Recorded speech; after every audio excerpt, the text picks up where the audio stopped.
hello and howdy and hello. It's the High Vibe Human Experience Hangout. Pow! Bringing those suckers back. And why wouldn't I with a pal who wants to chat and play today? Hello and happy Thursday, by the way. And good afternoon, good evening, and whenever you catch this replay, because I know some of you will, because my little pal is fun and bubbly and a lot of laughs. Hello to the chat. Hi, Moon at Noon. Howdy, howdy. Super duper excited. So this is a pal I've known online. We met through Facebook. He hit me up a year ago when I was doing the High Vibe Experience Hangouts, and we weren't connecting yet. It wasn't connecting yet.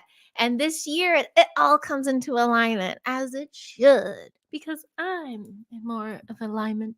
So we're going to talk all little things. But, before I even get all into that, hi, Roger Blair. I want to just bring him in and just give a warm welcome to, and correct me if I say it wrong, Alex. I know you can hear me. Mr. Alex Patout. Well, first off, hi, Hi. Heidi. Hi, happy to be here from South Louisiana. And saying Patout is actually great. To be from California, who never said a French last name like that, that was outstanding. Patout? Is that Patout? Patout. Oh, yeah, Patout. Just like tattoo, but Patout. There you go. What's the E for? It stands for Eugene. My entire name is an old French name that my great-grandmother gave to my grandfather. It is Eugene Alexandre Patout III. Okay. Okay. Beautiful. That's a nice name. Yeah, you have some fancy family lineage, don't you? Yeah, I'm very blessed and humbled. And what, your dad's a chef, right? Should we just go into our chefing?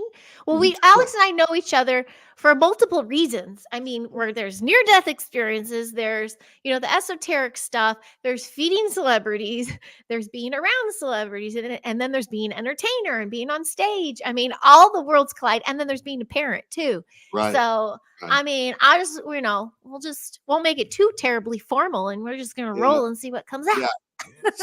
So I'll just give you a little rundown. My family is the oldest producing sugarcane plantation in the entire United States that's still family owned from 1825. Land grant from Louis XVI and President Andrew Jackson to come to Iberia and St. Mary Parish to try to grow wine. But obviously in 1825, that doesn't exist. That work.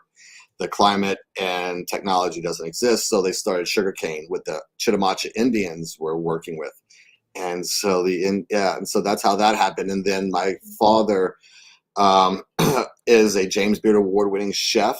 Him and the pioneers of Louisiana cooking in the 80s brought Louisiana food from the swamps to America. My dad and Paul Prudhomme cooked at the G8 summit for President Reagan, Mikhail Gorbachev, Margaret Thatcher in 1984 in Williamsburg, Virginia, which led to my father being part of the Louisiana World's Fair in 1984, which led to him having the first Louisiana restaurant in Los Angeles in the 1980s.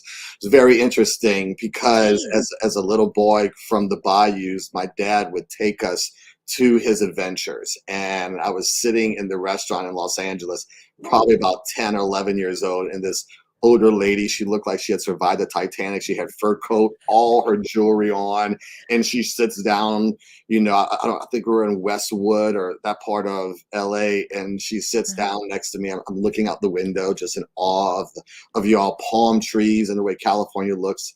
And she's like, and so, are you enjoying Los Angeles? And look, this is like Michael Jackson. Their tongue goes. Right. And I'm like, it's bad. It's so bad. And her face is like perplexed. I was like, no. Bad is good. Good is bad. Like, it's bad. Yeah. Right. Exactly. Michael Jackson style. Yeah. Michael Jackson, that's right. And her face literally was, we'll take the food, but can you bring the kids back to the bayou? So yes, at an early age, I was very, just like you, around a lot of big names, big celebrities, understanding that they're just people, and then sometimes they're not even people, but we'll get into that. Yeah. Strike. Right. I'll stop talking because sometimes I can talk too much. No, And it's great. I love it. I didn't even write a damn thing down. I'm like, we're gonna be fine with this. We're just gonna roll with it.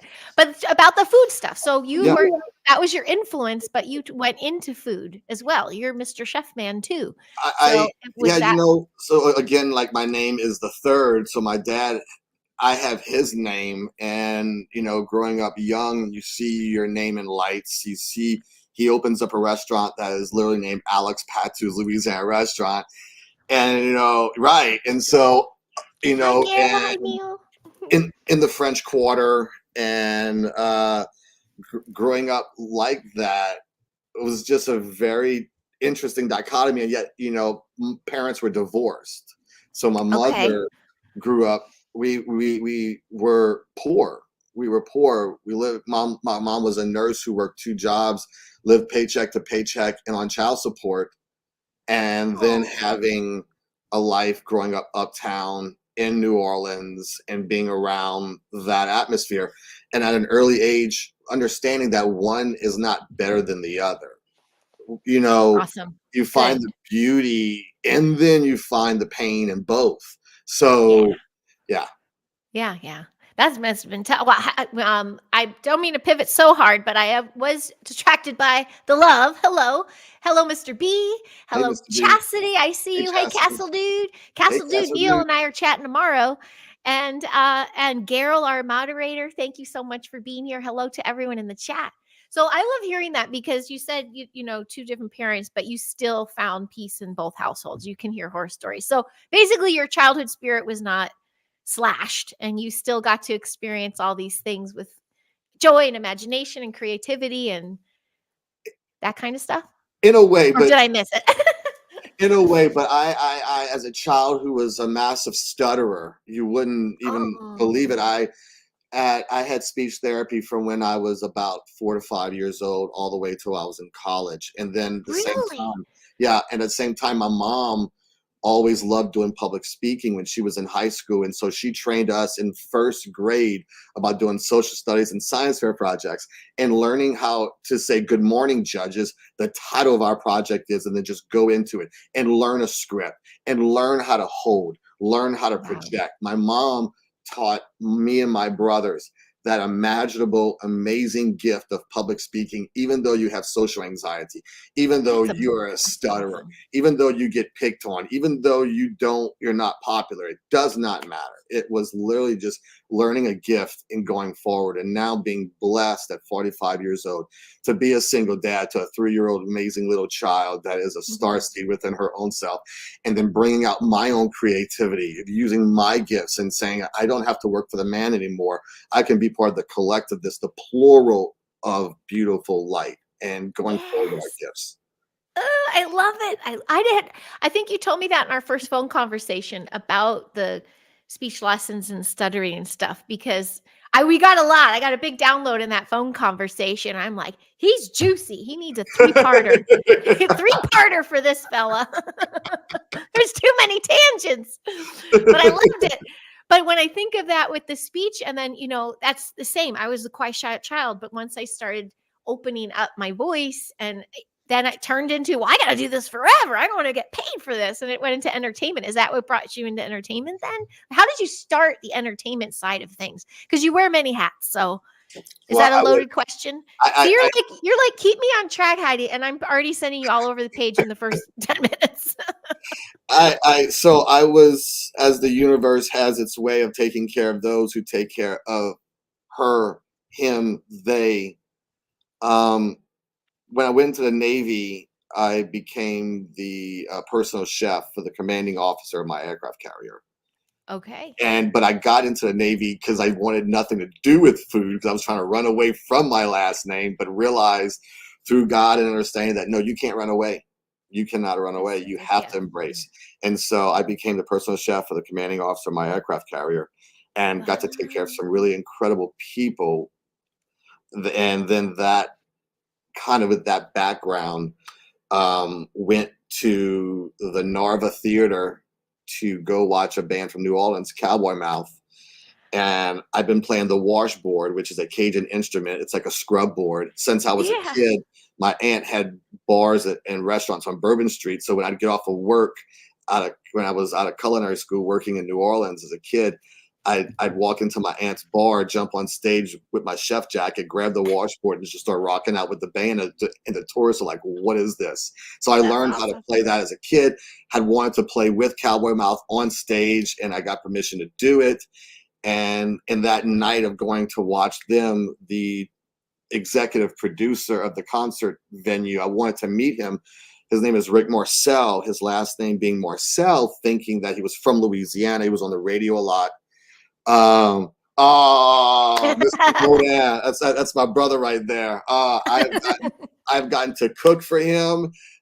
His father taught me so much. I learned so much from his family. A great American, great Louisianian. He's the fire chief for his. Woohoo! We have parishes instead of counties, so he's the fire chief for our county. Amazing Does man. he have a mustache? Yes. All our firemen have mustache out here. Okay. I So, think it's so cute.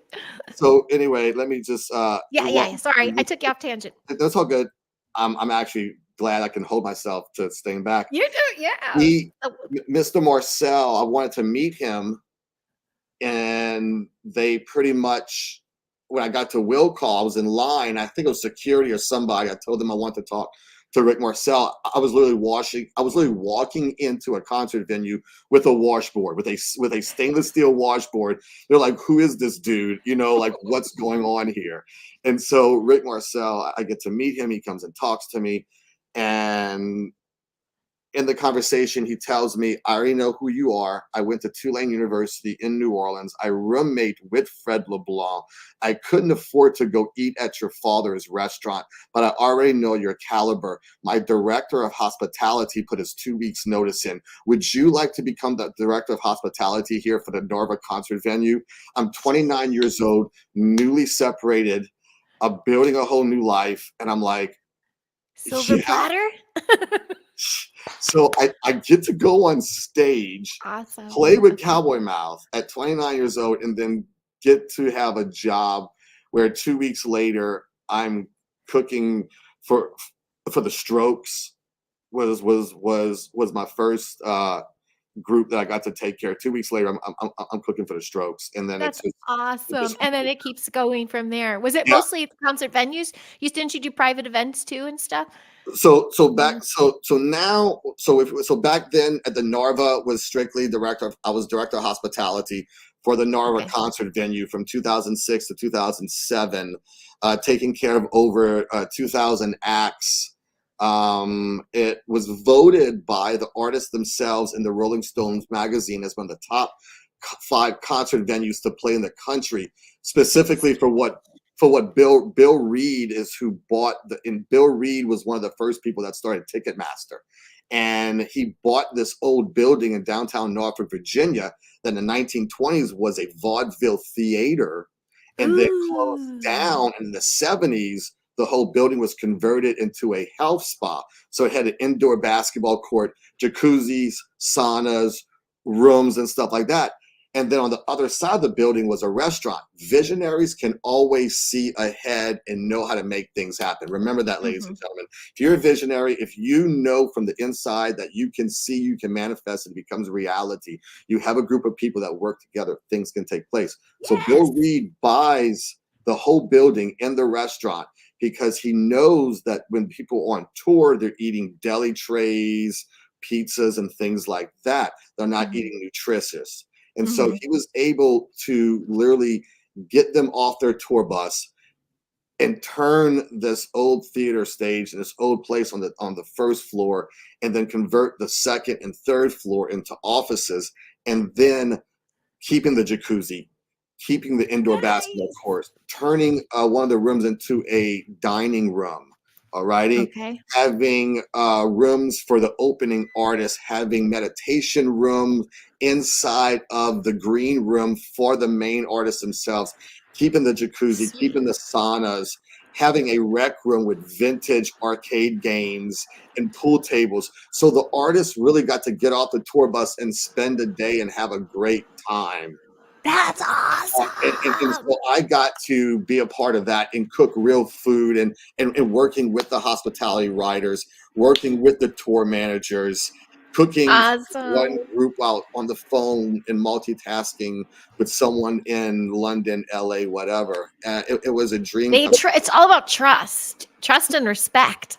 Yeah. So that's coveted when you're dealing with food and hospitality. You're not just the popular. I mean, you turn into the popular one, but you have to come with it. You have to come with the skills. You got to deliver, and apparently you delivered.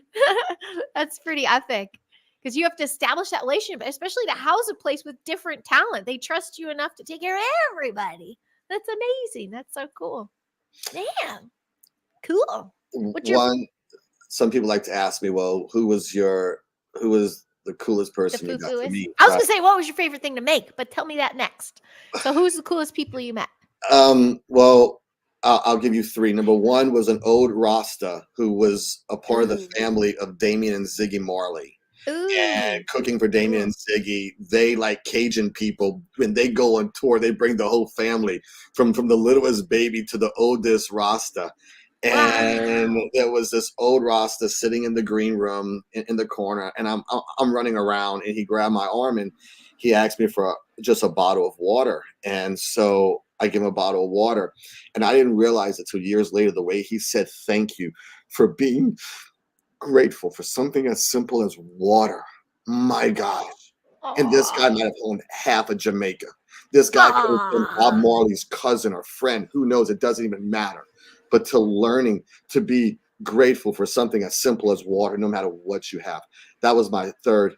My second was, I would say, taking care of Alice in Chains. And Sweet. I had their CD. and what I loved, they were great people, but on their right, oh my gosh, what an angel right there she is, Cassandra. Man, I love I her so much. hope you're catching. Yeah, I'm scrolling a little fast. Yeah. I can't. Anyway, on their hospitality rider, they said they liked Zapp's potato chips, which is a brand out of South Okay. Louisiana. And Okay. I already knew them with my culinary connections and background, who they were. And of course, they knew who I was. And so I made a phone call to Gramercy, Louisiana. I said, hey, look, I'm actually cooking for rock stars now. Alice in Chains, can I fax y'all their rider? They love Zapp's potato chips. And long story short, they mailed 2 boxes for free of the little chip bags. Oh, And you're so so when, lucky. so when the band walked in, they saw along the mirrors the You're Zap so good. and they acted like kids. They You're were so good. truly That's it. happy. You know what I'm saying? Yes. And so That's so cool. having that moment, and then number one is cooking for the late Jerry Lee Lewis and shaking that man's Oh, hand classic. and knowing that's Elvis Presley, Johnny Cash, Buddy Holly, Richie Valens, the fundamentals of American rock and roll, and watching actually him play the piano, Great Balls of Fire, watching him in his 80s, his fingers just moving through the keys. His youngest person in his band was 65 years old, and I did a whole dinner, boiled shrimp. I just threw out the gauntlet, you know what I'm saying, to make sure Oh, I this love it. it was actually a private Christmas party, and they had hired him to come and play. And so that was a great that's the top 3 moments of really learning a lot Oh, I about love it. We had this. I love that hospitality bit you throw in there because you see their thing is, and then you make it happen. I would Google that. I would Google a star, and that's when I find out some things. I'm like, this isn't on their rider, but they clearly like it or not sponsored or something, and then you make it happen. But what's one of the weirdest things you've seen on a rider? A rider is the list of requirements, peeps. Usually comes from agents or managers, and I mean down to like, I mean, you've heard the stories of just the green M&Ms or something. Oh, I have one of those. I got to tell you my horror one, though. Tell me a good one and then tell me if there's an awful one. Sounds like you loved them all, though. John Legend. Okay. Was it children? No. Swipe. We just went there. No, it was chicken wings at chicken wings at every 90-degree angle in his green room. Wait, Wait, chicken wings? Chicken wings at every corner of his green room. He wanted to Oh, put chicken wings. yeah, that's pretty fucked up. Some of the time I'm like, is this them or is this their manager trying to cut a deal? So I go to my tour manager. I said, every 90 degrees, he said, just fucking do it. Every 90-degree angle in his green room, make sure there's chicken wings. So I had a little bowl of every, I think I had like 4 or 5 bowls of chicken wings at every 90-degree angle. But Oh my he, God. he was one of the very like, wow. And another one was Bob Weir, who was part of the, I think, Grateful Dead. Okay. And he wanted nothing but organic vegetables to make smoothies and organic cheeses, and then 9 cases of Fiji water. And so his green room was just loaded like an organic farmer's market. Okay. I mean, Okay. probably $3,000 worth of Oh organic gosh. juicers. Yeah, I love that stuff. The whole night is done. They're not touching any of it. Okay. And like, Oh no, we're really? not touching Look at nothing. his grin. Oh my God. Did you get to keep it? You probably ate like a champ. I kept All everything. and so, well, there's only so much storage space you could have. I So I'm like, know. Yeah. in like my mind, I'm hoping they're taking this on their bus. They're Yeah, taking yeah. this farmers market to their next stop. Okay, no, all they wanted was just the cases of Fiji of the water. That was it. And I'm left with all this stuff. I'm like, how do I clean up this? I don't want to like. Oh, is it like fresh pressed juices and things? I'd be like, it was beautiful, but I was like, so yeah. what am I going to do with this? The waste is insane. Yeah. Oh yeah. Did you find any programs like that? I know out here in LA, there's a law that you cannot give homeless people open containers. I'm like, fuck you. I had trays. So when I used to do breakfast or something, I would go just drop them off with my van myself and be like, because one homeless dude called in, won a case, called it in saying he got food poisoning. So then they put this rule down and we're like, shut up. The food waste in entertainment is insane. So there's some really new programs that are starting to pop in to cover that. But did you have a way with that? Did you repurpose things or? Well, yeah. I never had a grocery shop for years. So that was the best. One of the best For things myself. about being Cajun is Mhm. that we learn how to make amazing leftovers. Okay. Yeah. Spice it up.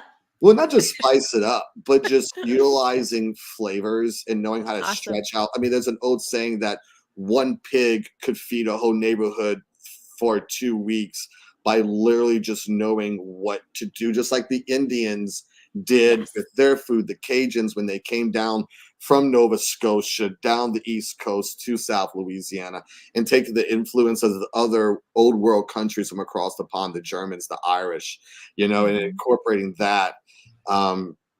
Yeah, so waste cooking There's for no me, food. Yeah. cooking for me in the Narva really wasn't that bad because number one, I was working off of the rider with a budget and I knew how much we were going to make, how much we weren't going to make. Hey, Twisted, thank you so much. Wow, thank you so much.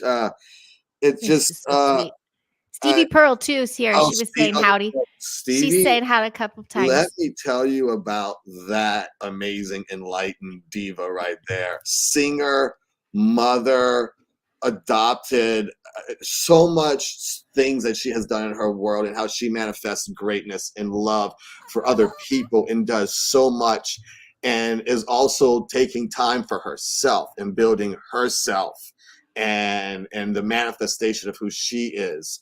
Um, Yay. she's Hi, part of my Stevie team. Pearl. She's Yeah, part of she just befriended me online. So I'm looking forward to getting to know her yes. more. Oh my gosh, what a great story That's she is. awesome. Yeah. Well, Yeah. so you repurposed this old food. I think you were on a tangent. I Yeah. just I lost your mean, tangent again. But someone said they liked the tangent, so there you go. that's fine. You were talking about what was the one thing that I like to make. And Oh, it yeah, was yeah. this thing that I learned, I guess, from utilizing roux. Is different because roux is it's a thickening agent that the French cuisine utilizes with Mhm. oil and flour. And so I like making a blonde roux. That could be a good joke, but I'm not going there. because it's more of a substance. It's a better thickening, and I would make this dish called beer chicken, and Okay. I would literally make a beer gravy utilizing Heineken, and Ooh. and saute onions, bell peppers, and celery and garlic and shallots Ooh. down, and making a nice sauce, incorporating the beer, letting that evaporate, and then building a roux based sauce, and then pouring that over grilled chicken. The roadies liked it. It was protein, just a little. It wasn't heavy sauce because it was utilizing all flour mix versus cream or anything like that. Yeah. Knowing what to serve at the time that they would eat when they were being on stage. Yeah, yeah. That's an art too. A lot of people don't think Yeah. about that, and that's another thing in the Yep. military. I got to learn how to cook and cook for pilots who were Okay. flying at 50,000 feet, who were going at speeds, and what foods for them to eat so that they don't have accidents. You know what I'm saying? Smart fella. Yeah. Did you see? I had a lot of sass with mine. Like I would serve my PMS chicken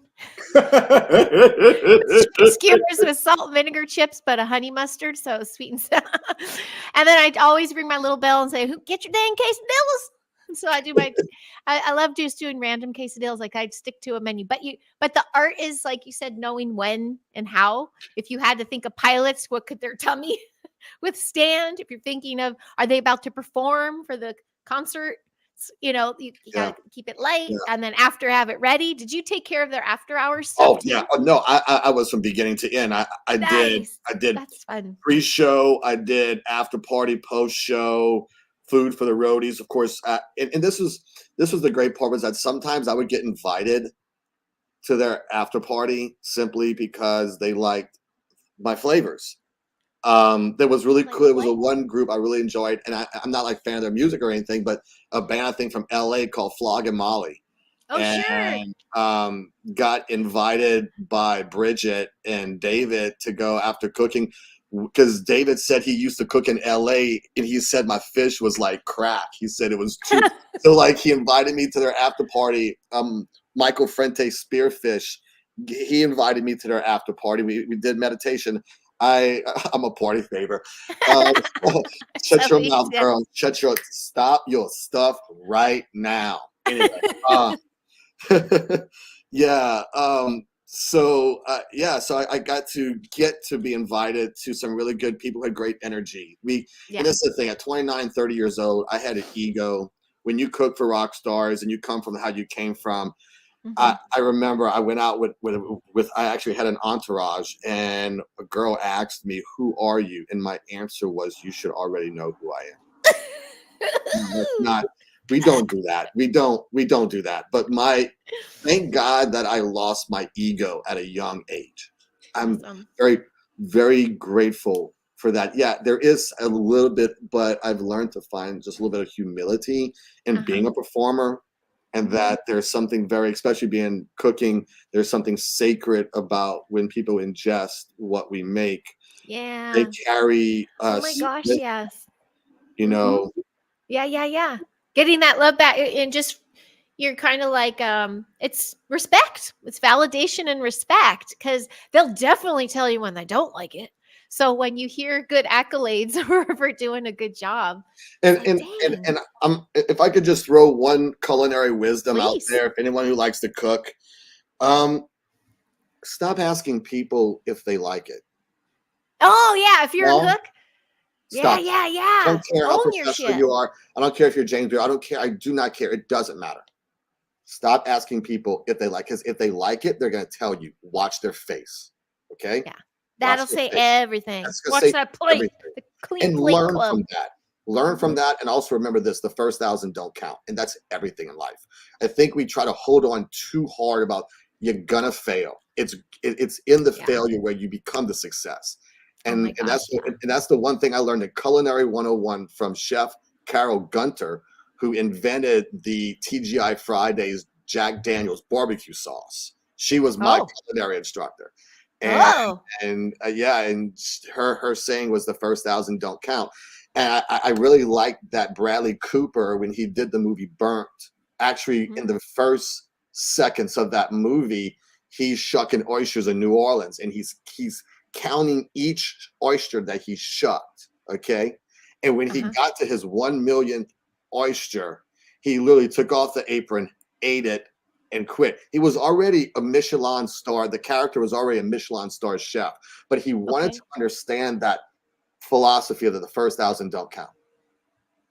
Awesome. And I think if we can get that in our lives, no matter what you do professionally, Alex, does he do turducklins? Yes, turducklins. That's easy. That's no big deal. If you want me to make a turducklin for you, or we'll talk about that later. But yeah, that's no big deal. Okay. Good stuff. So he's got it. Yeah. Is that with duck? So it's a turkey. It's a whole turkey. Okay. That is with the stuffed with duck and chicken. It's a turducklin. Okay. And so you have stuffing, different types of stuffings that level these proteins as it's all stuffed inside this turkey. Okay. Now, of course, your duck and your chicken is going to be boneless. Okay. So all the bones, and you learn how to do an 8-way chicken, you learn how to take out the bone, but still keep the integrity of that protein. And then you stuff it. And then and so, yes, it's 3 poultry birds. In a weird way, yum.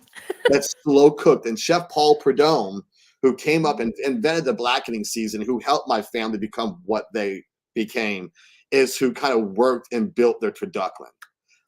Crazy thing, I don't know if y'all have this in Popeyes around the rest of the country, but here in South Louisiana during Thanksgiving, Popeyes will actually make turducklings for you, and you can order them, and Popeyes will make it for you. If y'all don't have that at your Popeyes, where y'all? Oh gosh, I have not heard that. I'm sure we'll probably ask. My giant would probably ask that. Neil Castle Dude, I just saw you ask. Lawrence is hiring chefs, but here in LA. This is in LA. He's in Louisiana. I'm in. So that's why I didn't put that on there. In UK, they do a 3-bird roast, pheasant, duck, turkey. So they do their own little version there in the UK. I like that. Oh, that's beautiful. Pheasant. Oh, Roger. Yeah. He's looking if you know any pop artists and singers, or are they mostly rock? I mean, you got all kinds come through, right? I took care of everything. I took care of heavy metal. I took care of. It's because it's a venue. Satanic. Yeah. I took care of pop artists. You said satanic. Oh yeah. Cleanse yourself. Oh, there was some bad energy but then again, it's hospitality. You still bite and smile. Right. You still, exactly. No, it was everything. If you want to know something pop, geez, I see that's the thing. It's like, what about George Rodriguez? Yes. Yeah. Oh, so pop art. If I have anything connected with pop art or pop, George Rodriguez, he is from New Iberia. He is no longer with us. His wife, Wendy Rodriguez, is an amazing artist in her own self and author. He invented the art called the Blue Dog, and it's his artwork is amazing because you know what I'm talking about. He actually died in Carmel, California. He moved from Louisiana and went to Carmel. And lived in Carmel. And I heard you say caramel. You caught yourself there. Got that. Gotta bring it back. But yeah, he was from New Iberia, my hometown. Wow. And very interesting how many people from my hometown became influential within the West Coast. So yeah, what an amazing artist. Wow. Yeah, pop art, that person. So when we were kids, they filmed Interview with a Vampire in New Orleans, and I remember getting to meet like Tom Cruise and Brad Pitt in my dad's restaurant. My first movie star was Cloris Leachman, and yeah, I don't want to talk. I was like, but anyway, I don't feel like doing the whole name dropping because that's not why we're here. That's not why. I got you. You know what I'm saying? Got you. Like, well, I was about to name drop. I want to name drop. I'm going to get it on the action. Fine. One up it. Come on. No, it's tooting your horn because I used to roll with Alanis Morissette.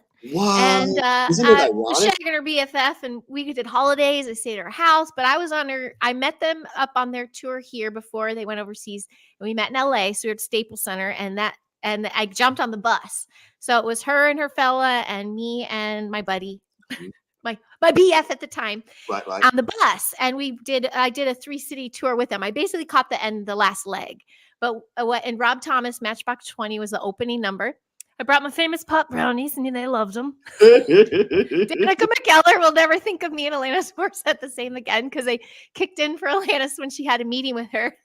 And Danica's talking to her, and she's behind looking at me going, "Oh my God." And I'm like, she can see you.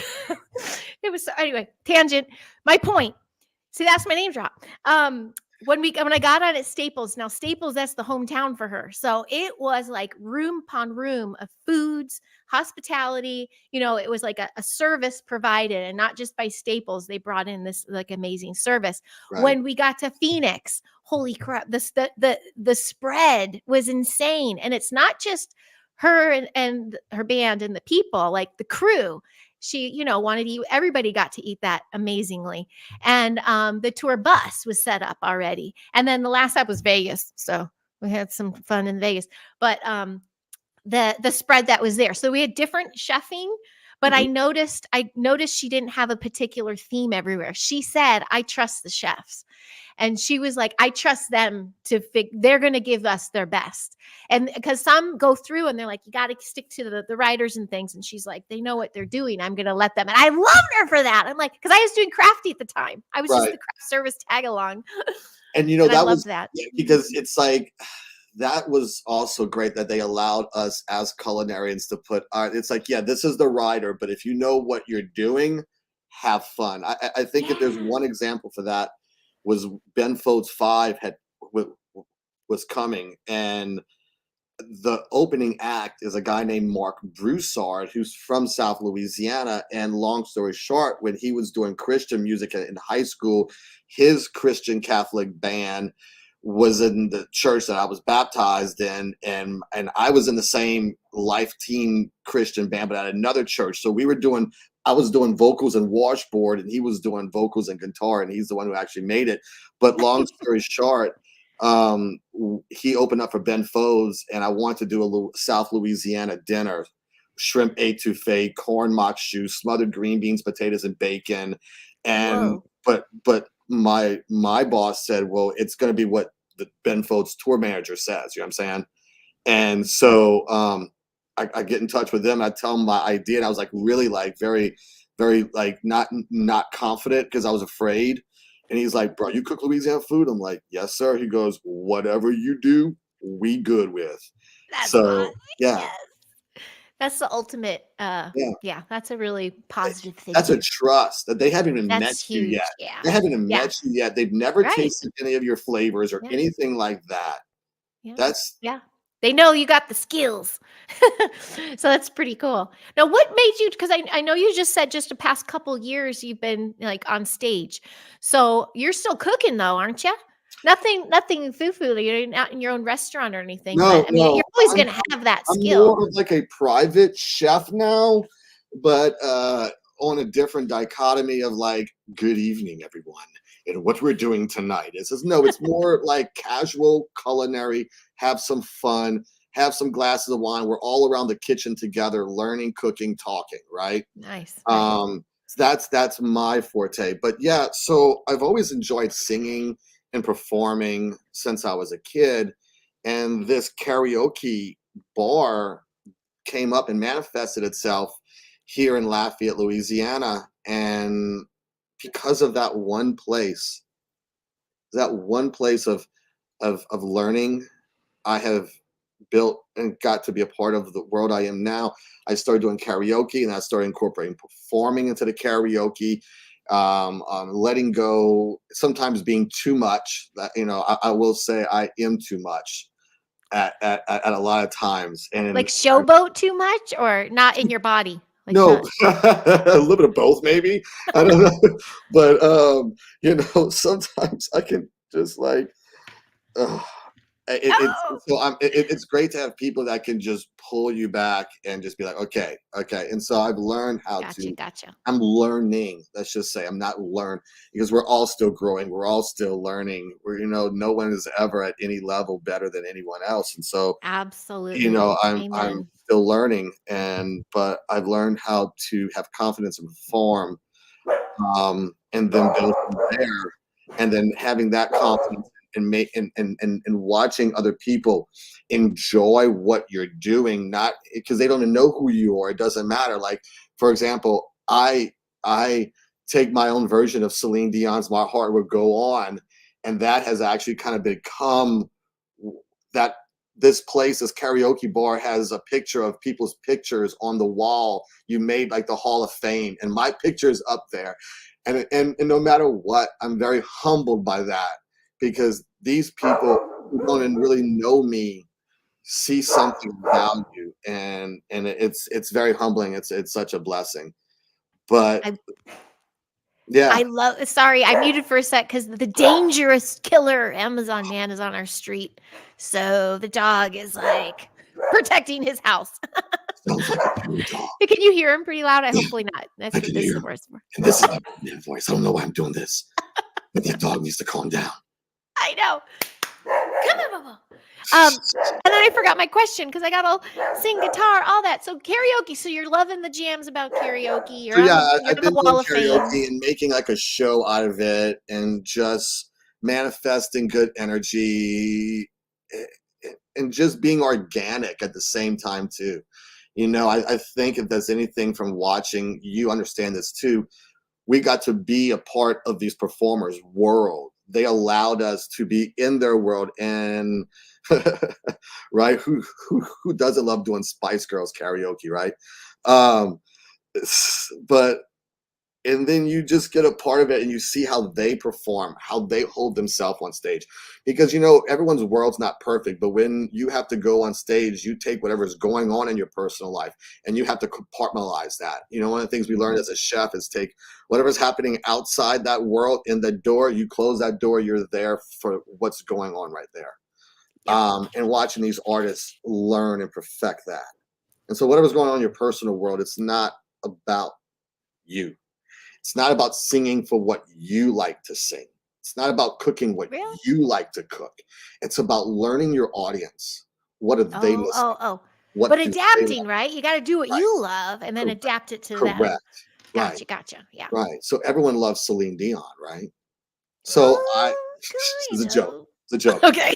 But no, it's a joke. So I actually, one of the things, the reason I like Celine is, well, I don't like her, but I Well, got to, the clothes thing, the latest yeah, intel, it kind of yeah, turned me I off a know. little bit. Well, when I was in the Navy, I got to take care of her and Renee on my aircraft carrier.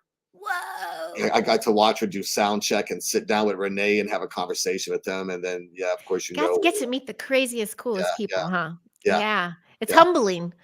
It's humbling, especially when they look you in the eye or when you are, like you said, of service to them. That's where it used to get me. I would be of service to them and would only get me down if I had a bad day, because in reality, you're giving them food, you're giving them nourishment. You didn't have that for them, they could die. So, yeah, so yeah. you're a very important part. But That's pretty cool. yeah, yeah. Put those questions. Everybody has some big, because it went a little fast there. If you have any fun questions for Alex, Okay, just throw them in. let me just do. We're talking Yeah, about flour to peanut butter. I see we're getting into food stuff. I want to divert a little bit, if that's okay. please. Yeah. Yeah, let's tell me if I can interview you real quick, Sure. Miss tell me Yeah. about when you realized that your gifts could be manifested in the positive manner of helping other people, Good. non-ego, but yes, knowing that that kind of success through the humility becomes financially, spiritually, even physically, because when you learn how to take the inside out, all right, when did your great awakening, I guess, happen for you, as we Oh used to my call it in gosh. 2017? What a loaded question.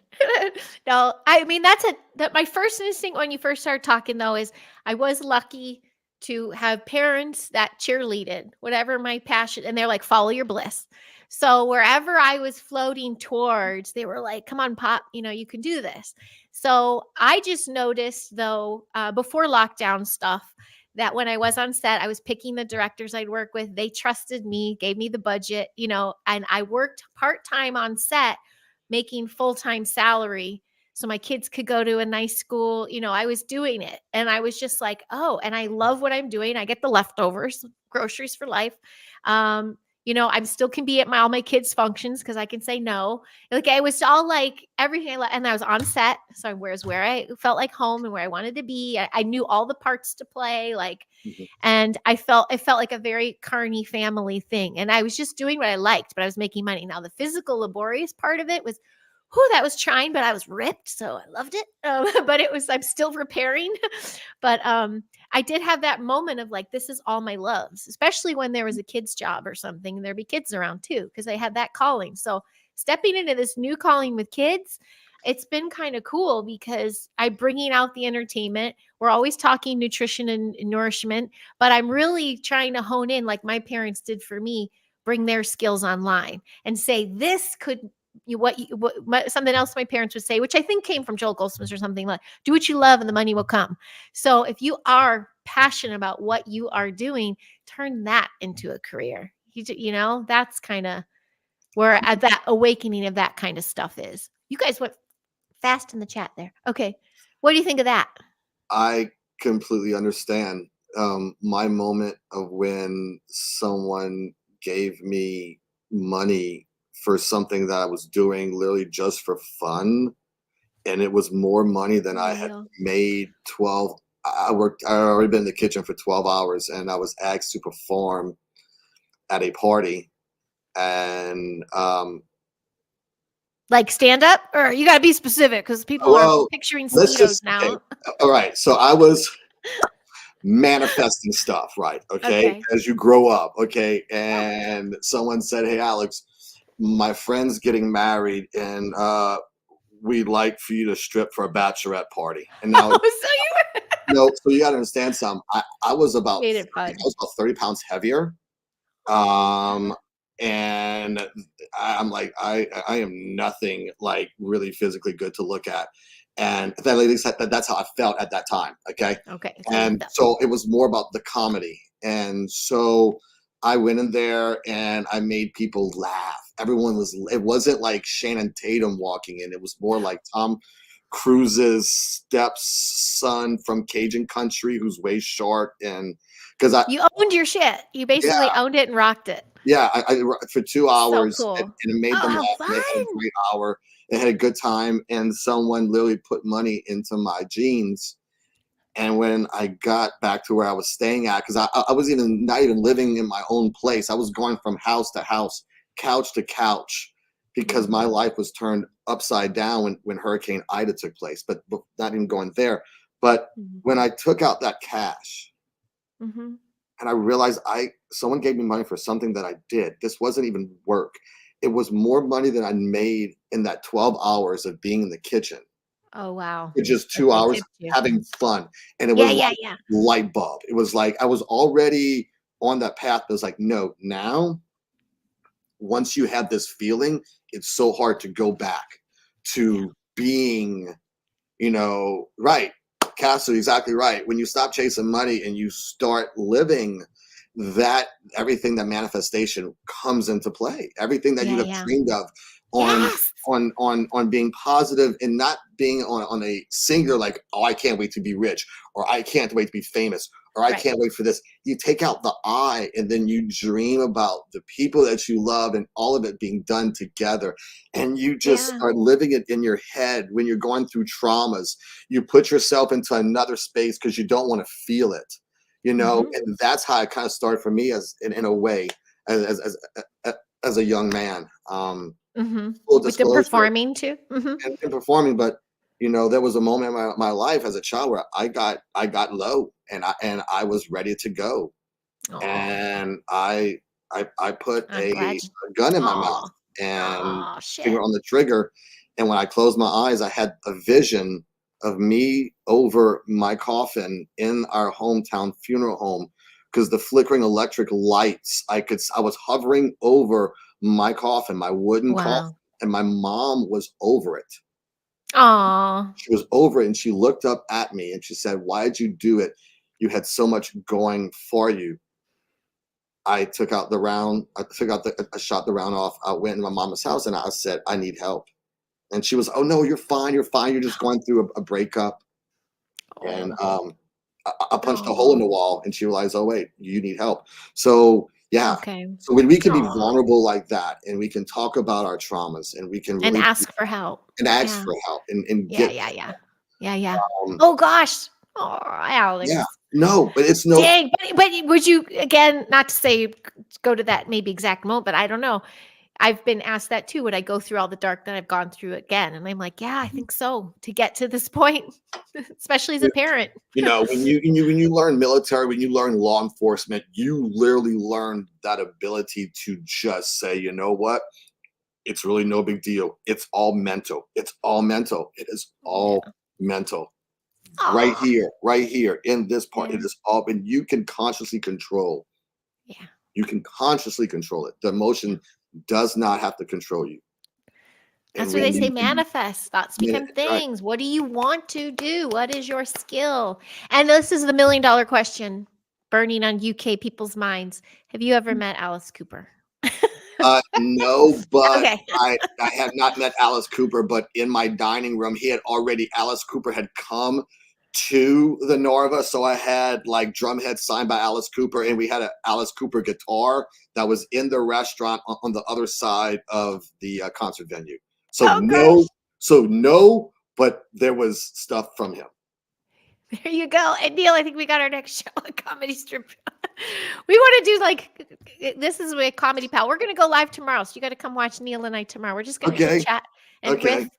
One of those across the pond. How can we be stars in a movie? Like that's what I had a We're, conversation we're, with him. Like, are not always together, but yet they find a way. Two enlightened beings come and have a mission from God. okay, yes, exactly that. Oh my gosh. I missed what you guys were talking about the airplanes. I think probably about what Castle Dude or no wait. Did you catch another question? Sorry, I'm just catching up here. Holy smokes, Alex, 1,000% hear you. I asked my mom for help. She dismissed it. Oh, until she realized I was spiraling. I finally got help. Thank you for sharing. Love my mom for always being there. Yes, amen to that. Yep. I had a couple of rounds of trying that. Didn't get help immediately, but pulled up my bootstraps and did it anyway. Yeah, I knew why. I knew at least why I wasn't getting the help. So at least there you go. yeah. Asking for help is huge though, huh? Oh, Alex, we need you doing voiceovers. Yep. I've always wanted to do voiceovers. It's one of the things I always felt, especially having a voice and believing in your Hmm. voice. When you learn how Yeah. to believe in your voice, when When you you can own the stand, voice, yeah, when you got to you can own that. stand at a podium and speak for a crowd,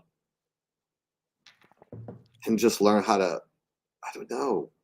I don't know. I went through all these things to get to this point where I'm at now. Nothing more, nothing less. And I think that's all of us. You know, Yeah. it, Yeah. our stories are all different, yet they're the same. And we've had Yeah. this eclipse. And I really feel that there's the ability to do more, push higher, go further. I believe there's an energy that is just great right now. Of really, there's a author named Rebecca Rosen, and Rebecca Rose or Rosen? Rosen, Okay. Rebecca Rosen, Hmm. and she talks about how to manifest heaven on earth, because I think it's very easily to manifest hell on earth. Yeah. It takes a little bit harder of a work from the inside, from the spirituality to the mental, to manifest the heaven. You do have to work. You do have to put forth the work. Manifestation, but also still being active participant in going forward, moving forward physically, pushing yourself. Because the manifestation of the other H, it's very easy. You can stay Yeah. home. You can just wallow within yourself. You become selfish. It's all Hmm. about the self, self, self, self, self.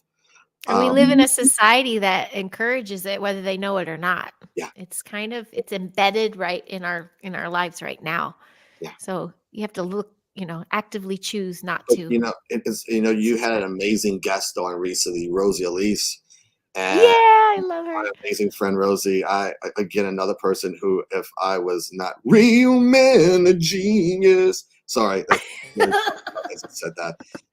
Rosie, one of the best things I learned from Rosie was that I think ultimately with everything we can learn, the libraries of Alexandria, all this knowledge that we have, whatever, but free will, like that first thing in the Bible, okay? Free will is the most greatest of all gifts. And especially once you understand, become conscious to the world around you, where you're not getting into a pattern of either codependency or self-sabotage, Mm, where yep. you can literally make free will and be like, I choose not to follow this routine no more. I choose not to, or I choose to change where I'm at, to become that free will is that's it. It's everything. Yeah, that is everything. Everything. And you said the optimal word, choose. Choices. We have Yeah, choices. That's super cool. Can I do another pivot? sure. Because you just had a wonderful you had a wonderful time with your daughter recently. And we didn't get to have a chat with her. I know we were thinking about doing that. I don't want to put her on the spot either, but I chimed in on her pictures. And how does it feel? Why do you call her a starseed? I don't even resonate too much with that word. Well, I so just okay, with so children, that's the word. her mother Mhm. and I are no longer we're not in a relationship. But the crazy thing is that my birthday is June 22nd. Her mama's birthday is June 21st. Oh. Okay. And we made a baby. And so I always knew there was something special when people would ask us, are y'all having a boy or a girl? Or I was like, nah, I'm having an alien because I knew that her mama was in theater. I was in Okay. theater. Her mom was a professional tennis athlete for the state of Louisiana while she was in high school, um, and just really great qualities of who we were and making this amazing child. Aw. And for 3 years old, and she's right now, you know, she's still learning how to speak. She has a speech problem her own self. There Okay. is actually within part of my family's bloodline some hereditary aspects with stuttering. Mhm. Um, so Mhm. so she doesn't stutter, but she's still learning how to speak. But she has great people around her that she doesn't not allow her not being able to speak. She talks. She loves to sing. She's 3 going on. I like to tell people she's 3 going on 17, and she starts at Juilliard next year. That's the Yes. She just recently, this past weekend, they had symphony in the park in my hometown in New I Iberia, saw that, yeah. and there was the orchestra was inside the center practicing, Like a and gazebo, right? Oh, no, in the so center. Go this ahead, was sorry. inside, Yeah, yeah. and she's for the first time watching, and not many people even have ever seen an orchestra actually perform with a conductor and everything like that. And so Mhm. the sound quality in there was perfect. Everything was, and she sits down in the corner, and we both sit down and we're watching, and she watches the whole thing. And then 2 hours later, after her nap, she's doing this. I'm like, you Ah, what? And so inspired. she can't say the word conductor. I'm like, conductor? She's like, and so I Mhm. put on YouTube videos of watching conductor, and then she did Oh, this, meaning mhm, symbols, the symbols. And so I showed her videos of orchestra with symbols. mhm. I love it. She's And then, finding a little also a foodie too. She resonates. knows good food. She knows flavor already. Yeah, With, you probably teach it. I think I that's mean, huge to do to yeah, kids. Yeah, to yeah. I introduce them mean, early. it's all about the foundation, and I think Mhm. you understand this.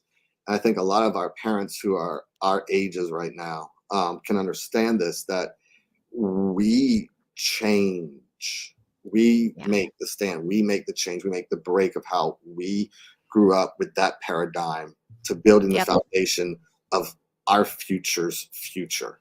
Yes. 'Cause I really believe that right now we truly are writing the books for the next 2,000 years. We've had 2,000 years where it was, I'm going to go there, this aspect, okay, of Uh-huh. a male dominated world of war.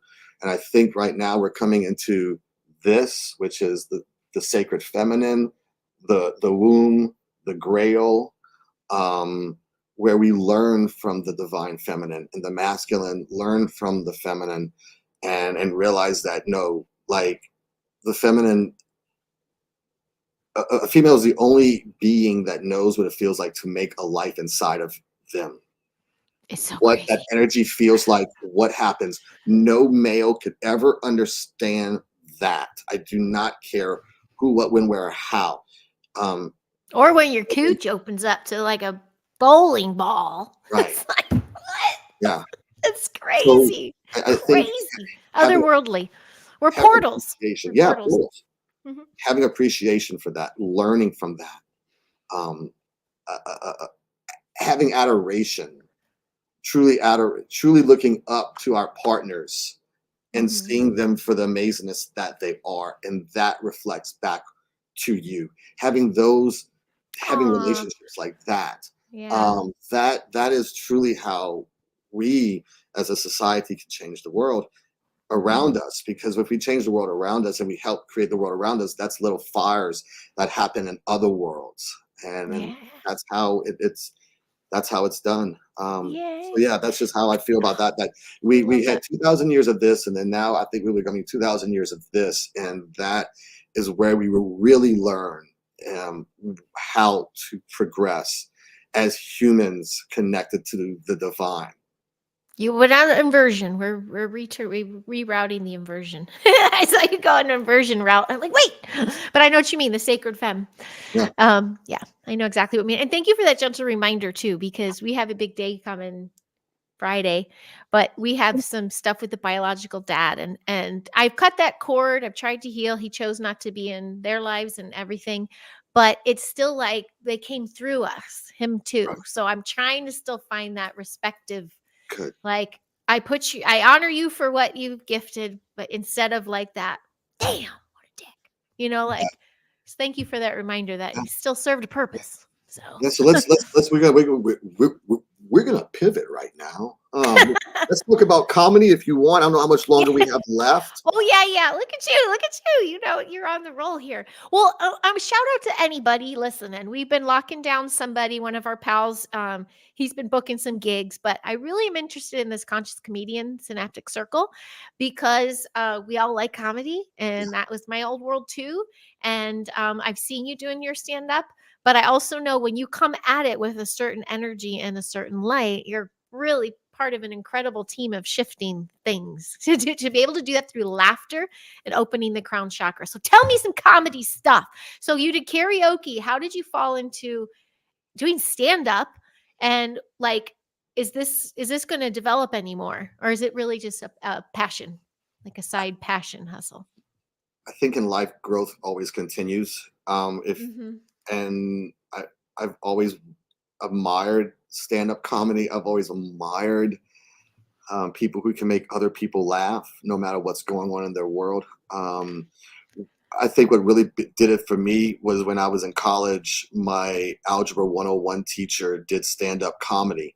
And I saw him in class as he was as my teacher. And then I watched him do his comedy, and he became this whole other character that was amazing, that he became kind of somewhat successful with. He started out with the same Ken Jong. Is that his? Who's the comedian who did the Hangover? I don't remember his name. Yeah, He yeah.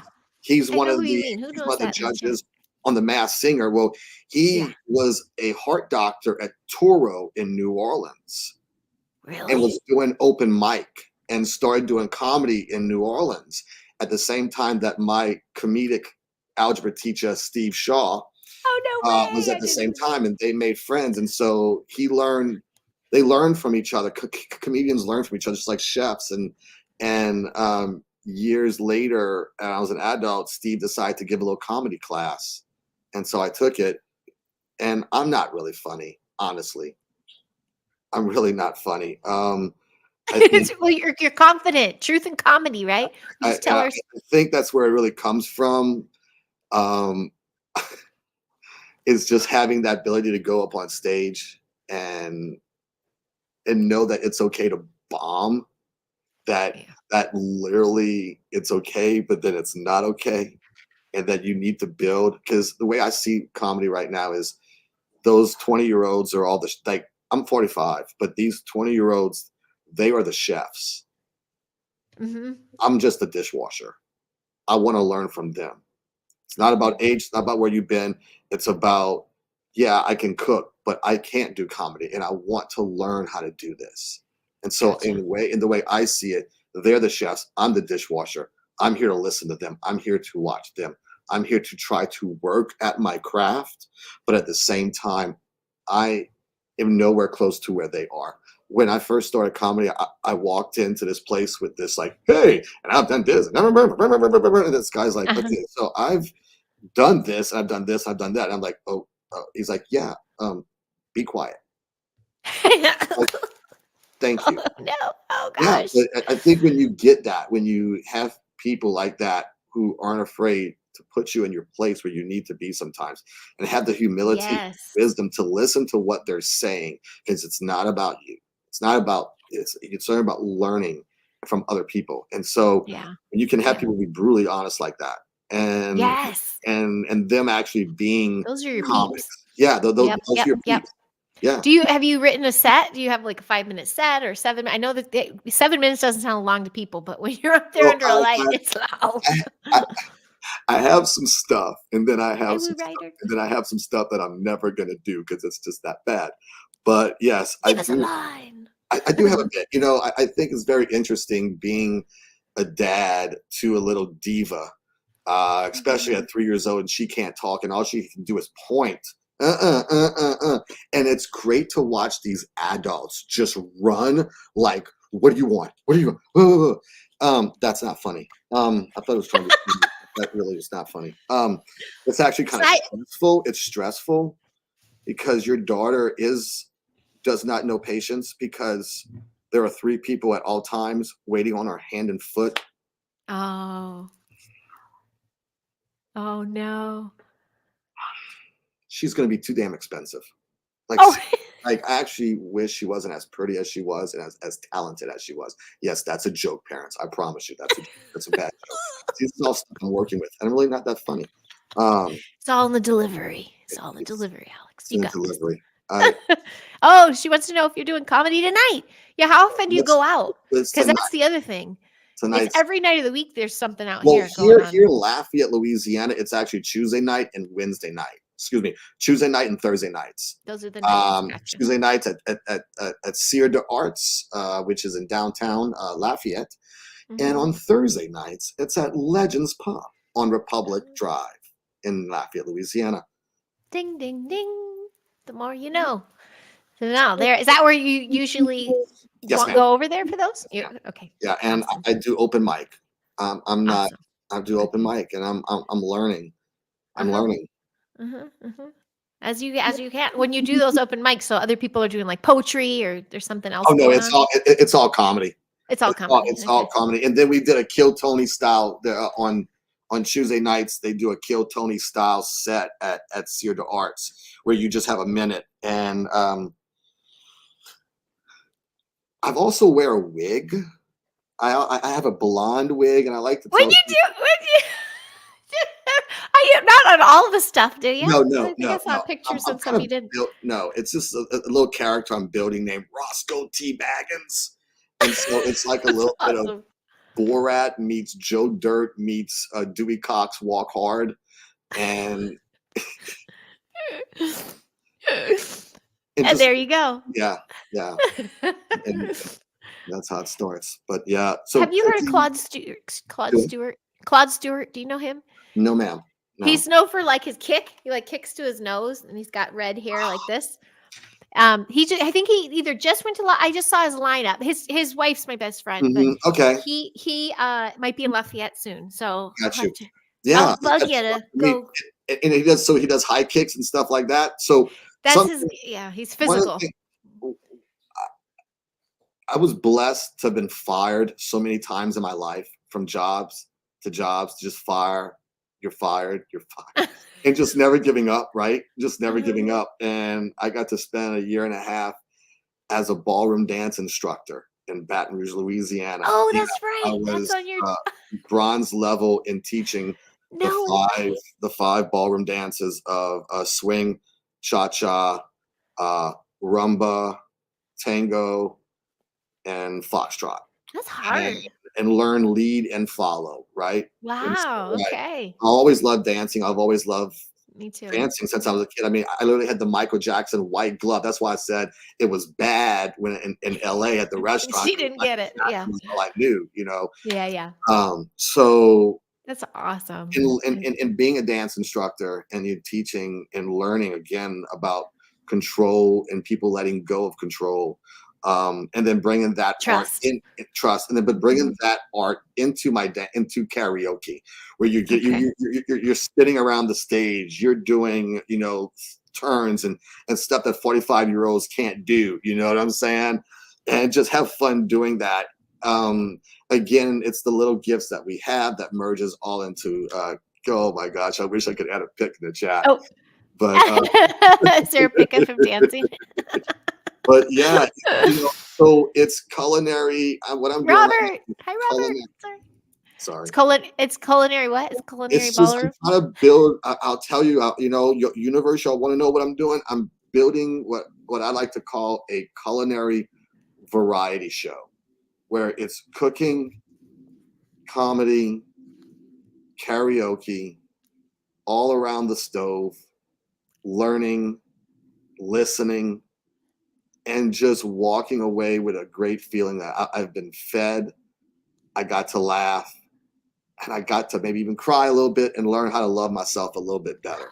And I mean, I isn't that picture that.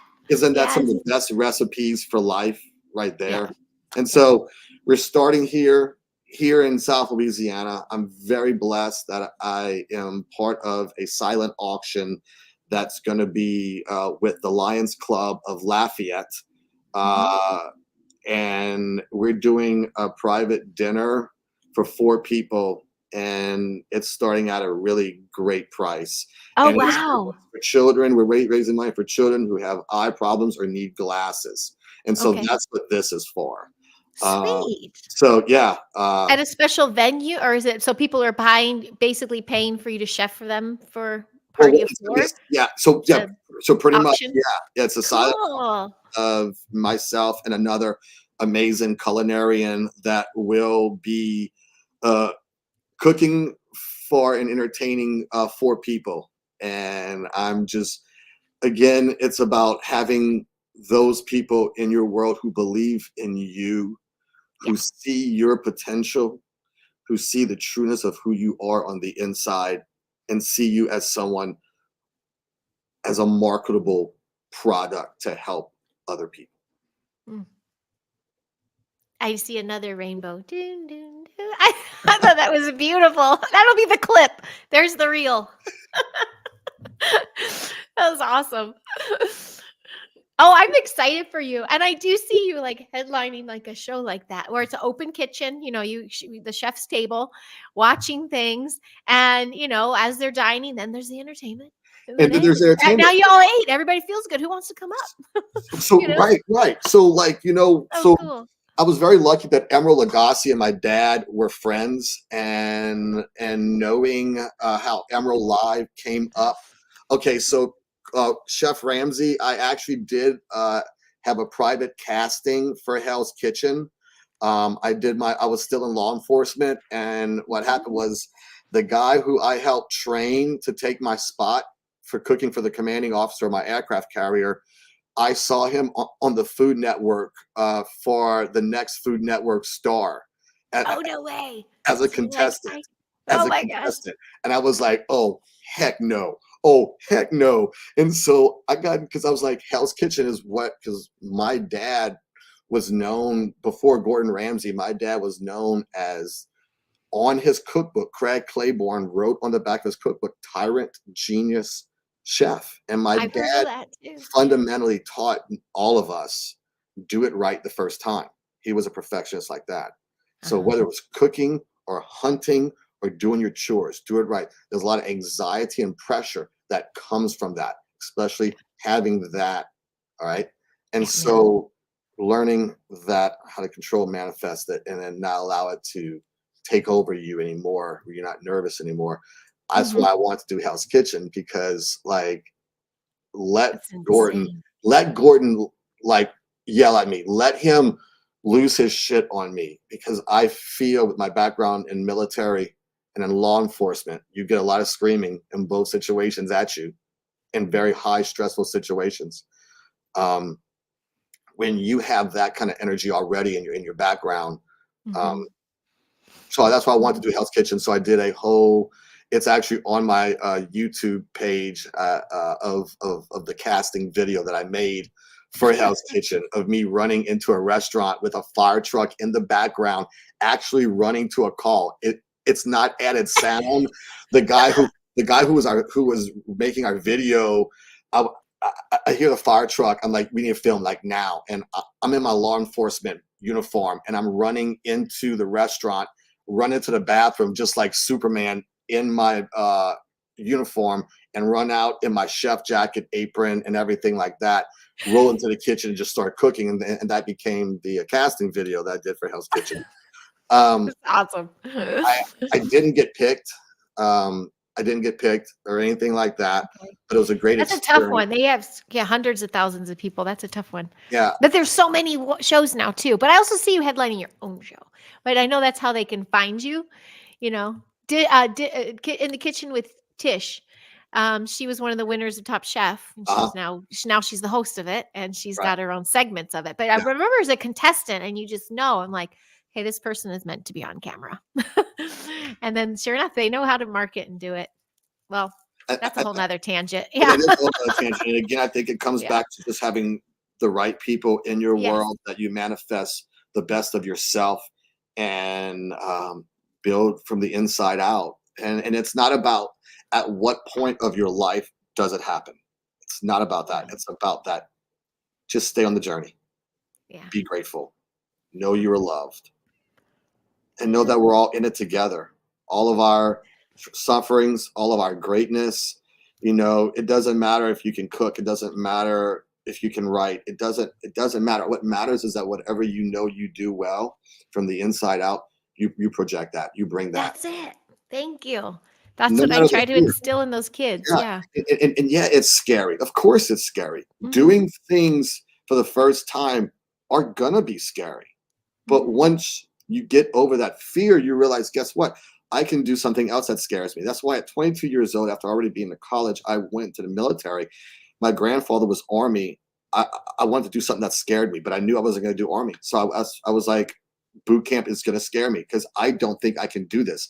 I was a nerd. I was never in sports, nothing physical except playing, like baseball in the summertime. I didn't Mhm. believe in myself that I could physically do it, but I did it because something Sweet. inside of me said, this is what has to take place right now. And then at That's 33 years amazing. old, going into the police academy with 20-year-olds and everything like that, and still having that mentality that I can get through this too. I can be a successful Dang. You're your own boot camp officer getting person. you through all that. But it does unlock something, doesn't it? To get nervous or get, freaked out about something. I mean, there's one thing to be instinct state trying to save you from like impending danger, and it's another to get out of your comfort zone and learn a new skill or unlock one of your innate And abilities then that you're born with. correct, Mhm. correct. And then allow yourself to just flow with it and Yeah. keeping it organic. Oh, bless you, Neil. I see you there hyping it up. Well, we'll start naturally winding it, I think, a little Sure. bit because you got to Yeah, keep the people wanting more. exactly. Exactly. Well, I still, as my, if we can lock Carlton, we will. We'll get another comedian if so, and more if that. But I think it's in 2 weeks. We got the Conscious Comedians Synaptic Circle coming, Yep. Yep. more It's gonna be, live. Yeah, yep. it's gonna be live. It's It's going to gonna be focus live, on of the course. comedy world Yeah. slash the ins and outs of that, but really expression and just being a conscious person within being able to entertain. Because I think that's just, you can see the difference between who's doing what. And if you can add that kind of audience, captive audience, and then red pill and drop some truth bombs of consciousness while it's hot, then I I mean, mean, you're of service. I remember the first time that my mama told me that I could do anything I wanted to do. She said, "These legs, they're not gonna." they're not going to keep you down. The only person to keep you down is you down. So that's my far as gone. People call I me. was wondering if you were gonna do it. I hadn't heard it yet. I'm like, where's voice? There's voice chit chat. So, honey, did you know? Well, where can people find you if they don't know? Because I think everybody here Alrighty. knows you. So yeah, social media, Alex Patout, Patout the third. Follow me on Facebook. Follow me on Instagram at Alex3. Social media, you can literally Google Alex Patout the third and find me from there. That's Yeah. I really don't run like a social media type of thing. Even I don't have time for that. And plus my ADD does not allow for me to have enough time to put forth. It's a pain, isn't it? because It's a pain I in the actually butt. do what? Sorry, Heidi. It's a pain. It's hard. It's hard to do it all over, isn't it? Yeah. Lieutenant Dan. So sorry. So Oh, someone just there wrote it is. Lieutenant Dan. Yeah, Lieutenant. Look, I remember when Lieutenant Dan got his magic legs. Did you know that he had titanium from the space shuttle? It was interesting. Yeah. So anyway, That's perfect. Oh, here you go. Or just follow him around Lafayette. There you go. Follow me around Lafayette with Roscoe T. Baggins coming up soon. We're gonna be going to some different places around Lafayette and just trying to make people laugh. Let's make them feel a little uncomfortable just for a minute, and then make sure we make them laugh because we can't take ourselves too seriously because this world's trying to take everything too seriously. And amen. That's it. And I tell you what, I have Googled your name in YouTube and it just a ton of content pulls up because you've been chefing on things, you guest on things, you've done interviews, you've been, for years. So you can see a well-rounded perspective. And at 19 years old, I had a lady save my life because I had a near-death experience and I should have died. Oh yeah, are you kidding me? That's how he first wrote me. Hey, that doesn't matter. Like you just just Google it, you'll find it. It's an article from ABC Chicago, which was very interesting. That the ABC Chicago took this from Lafayette, Louisiana, and put that as part of their so cool story. But you saved someone's life, basically. Then she came and found you later. They saved me. I had a massive concussion that I was knocked unconscious, and I was literally choking on my own blood. And people were gathered around, and this nurse who had just gotten off of the hospital a half a mile away happened to come up on the scene with all these people and looked at my body and said, "Well, he's probably," because it looked bad, but she could hear me gurgling and choking on my blood, and so she turned me to the side to let the blood drain out of my mouth. And essentially, she allowed me not to choke to death. Oh, jeez. Yeah. Yeah. And yeah. And you but met her? I never really got to meet her. Okay. Because when it happened, I have very little memory about that. I never really got to meet her. And so 20 years to the day of when the accident happened, I went the two or 3 days before on Facebook trying to find her and got in touch with the local television station and told them about what happened. And I wanted them to be there to watch when we got to meet for the first time. I wanted them to capture that. Something told me to do this, to call the TV station, to capture this, to be there. And they said, if you can find her, we're there. And so in less than 30 minutes, social media friends on Facebook found her for me. I got in touch with KATC, and on June 9th of I want to say it was 2016, I got to meet Charlie at the exact same spot where it happened at the exact time of 6:00 p.m. of when the accident happened. Mm-hmm. And the first responder, law enforcement officer, she was there, and we all hugged it out together. Oh, wow. And That's had a huge. moment. Yeah. And so it's very interesting that I got to be a part of that. Sure. That's beautiful. And I think you can really lose the ultimate fear of death. Yeah. You really can lose the ultimate fear of death and realize take away the word and just realize it's a transition, and it's going to happen faster than you even realize. So don't be afraid of something that you have no control about, and just go with the flow, walk on water, be love, know you are love. Mm-hmm. Love you guys. Oh, that was beautiful. Thank you so much, Alex. Such a juicy, layery fella. I want to thank everyone for joining in the chat. That was really sweet. I'm sorry if I Thanks, missed some of y'all in there. It went pretty fast at one point. Hi, I see you, Erin. Hello, Erin. Hi, Jane. Thank you so much. She's a sweet moderator, Jane and Garrell. And I see Area 51, and these are all my little shout outs. Moon at Noon. I've been seeing you. Thank you for hanging in there for that. I am going live tomorrow at noon Pacific with my buddy Castle Dude, who you all saw in the chat. Mr. Neil Warden and I are going to be chit-chatting and having some shots and giggles, and we'll see what unfolds. And then tomorrow night, I'm going to hop on with Garrel, I believe, from Midwest Night Watchers. We're going to jump on Mog's channel, Mogollon Monsters. And then Sunday Synaptic Circle number 8 is going to be with Sue Fisher of Zachary Fisher and Sue Fisher fame. Sue and my buddy Lawrence August, and we're going to talk school choice and mental health.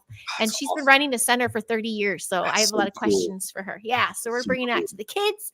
And then next week we have another part 2 of our addiction episode with, this is my little plug. I guess I'm advertising, but showing that there's stuff coming. I've been having a spring break. Woo! This is my spring break shows. I got some time on my hands, so I thought I'd flood the airwaves. So you're welcome.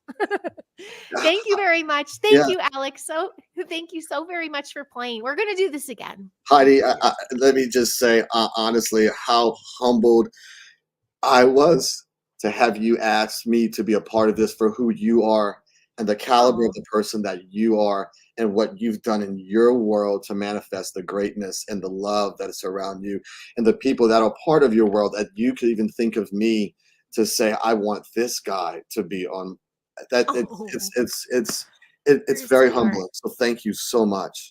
Absolutely. Are you kidding me? To have this fun little energy exchange. I'm super blessed. I'm honored. So thank you. You'd be surprised. There's a lot of people that don't want to chit chat. They're just like, no. But you're like, yes. Right? Yeah. And that's fine. It's fine. It is. If people totally sometimes they don't want to talk, they actually just want to listen, which is great. Which is perfect, because we like having an audience. 2 ears, 2 ears, 1 mouth, right? And that's something that I have to learn about too. So. And yay, new pal. She'll be back in the chat. Thank you, Twisted Saturday. That's Stevie Pearl, right? That is Stevie Pearl. I love that freaking name. The illustrious, the magnificent, the talented artist that is Stevie Pearl. Actress, singer, a mom, just spirit being. Anyway. I can't wait to get to know you more, my dear.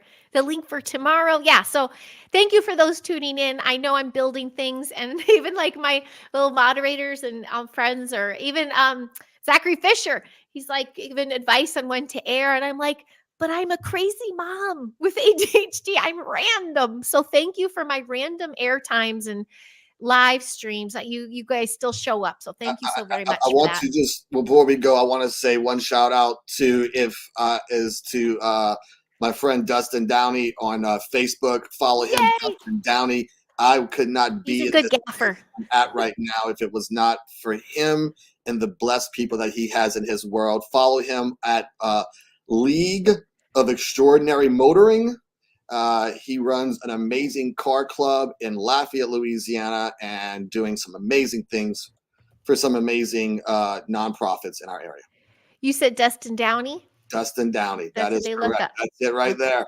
There we go. There we go. Awesome. All right, guys. Follow Dustin. Thank you for everything, y'all. All right. Bye, everybody. Have a beautiful, blessed